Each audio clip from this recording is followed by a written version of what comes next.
Why do I feel bloated even after eating very little?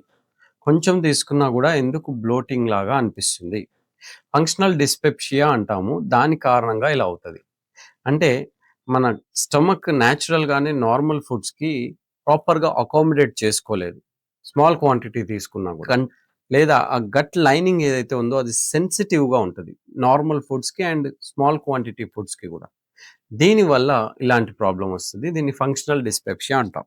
లేదా constipation, IBS, gastritis, GERD వల్ల కూడా ఇలాంటి problems వస్తాయి. ఏం చేయాలంటే తొందరగా తినడం మానేసేయాలి. ప్రాపర్‌గా చ్యూ చేయాలి, నమలాలి. అలాగే ఎక్కువ క్వాంటిటీ ఆఫ్ ఫుడ్ ఒకేసారి తీసుకోకండి. కాన్‌స్టిపేషన్ అవాయిడ్ చేయాలి. చూయింగ్ గమ్స్, కార్బోనేటెడ్ డ్రింక్స్ ఇలాంటివి అవాయిడ్ చేయాలి. దీనివల్ల air swallowing or gas forming ఎక్కువగా జరుగుతుంది. మీకు ఏవైనా ట్రిగ్గర్ చేసే ఫుడ్స్ ఉంటే వాటిని అవాయిడ్ చేయాలి. ముఖ్యంగా fatty foods, caffeine, fizzy drinks, కొన్ని కార్బోహైడ్రేట్స్ ఇలాంటివి అవాయిడ్ చేసుకోవాలి.